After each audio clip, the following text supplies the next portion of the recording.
दोस्तों, किस्से कहानियाँ चैनल पर आपका स्वागत है। आज की कहानी है माता शीतला की कहानी। तो चलिए कहानी शुरू करते हैं। एक बार शीतला माता ने सोचा कि चलो आज देखूं कि धरती पर मेरी पूजा कौन करता है, मुझे कौन मानता है। यही सोचकर शीतला माता धरती पर राजस्थान के डुंगरी गांव में आई और देखा कि इस गांव में मेरा मंदिर नहीं है और ना ही मेरी पूजा होती है। माता शीतला गांव की गलियों में घूम रही थी। तभी एक मकान के ऊपर से किसी ने चावल का उबला पानी नीचे फेंका। यह उबलता पानी शीतला माता के ऊपर गिरा, जिससे शीतला माता के शरीर में फफोले अर्थात छाले पड़ गए। शीतला माता के पूरे शरीर में जलन होने लगी। शीतला माता गांव के इधर उधर भाग भाग कर चिल्लाने लगी, अरे मैं जल गई, मेरा शरीर तप रहा है, जल रहा है, कोई मेरी सहायता करो। लेकिन उस गांव में किसी ने शीतला माता की सहायता नहीं की। वहीं अपने घर के बाहर एक कुम्हारिन महिला बैठी थी। उस कुम्हारिन ने देखा कि अरे यह बुढ़िया माई तो बहुत जल गई है, इसके पूरे शरीर में तपन है, इसके पूरे शरीर में फफोले पड़ गए हैं, यह तपन सहन नहीं कर पा रही है। तब उस कुम्हारिन ने कहा, हे माँ, तू यहाँ आकर बैठ जा, मैं तेरे शरीर के ऊपर ठंडा पानी डालती हूँ।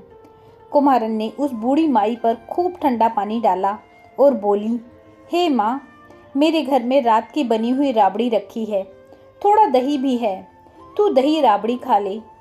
वह बूढ़ी माई ने ठंडी ज्वार के आटे की राबड़ी और दही खाया तो उसके शरीर को ठंडक मिली। तब उस कुम्हारिन ने कहा, आ माँ, बैठ जा, तेरे सिर के बाल बहुत बिखरे हैं, ला मैं तेरी चोटी गूंथ देती हूँ। और कुम्हारिन माई की चोटी गूंथने हेतु कंघी बालों में करती रहती है।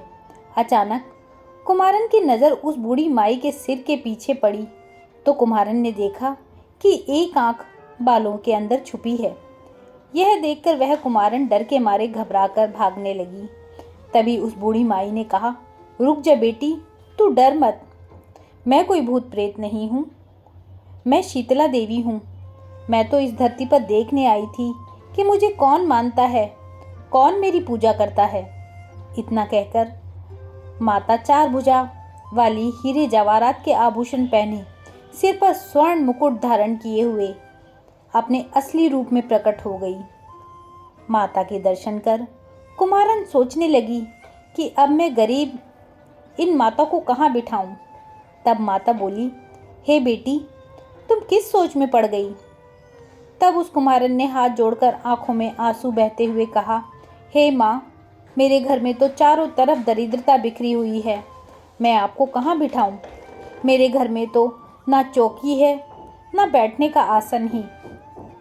तब शीतला माता प्रसन्न होकर उस कुम्हारिन के घर पर खड़े हुए गधे पर बैठकर एक हाथ में झाड़ू दूसरे हाथ में डलिया लेकर उस कुम्हारिन के घर की दरिद्रता को झाड़कर डलिया में भरकर फेंक दिया और उस कुम्हारिन से कहा, हे बेटी, मैं तेरी सच्ची भक्ति से प्रसन्न हूँ, अब तुझे जो भी चाहिए मुझसे वरदान मांग लो।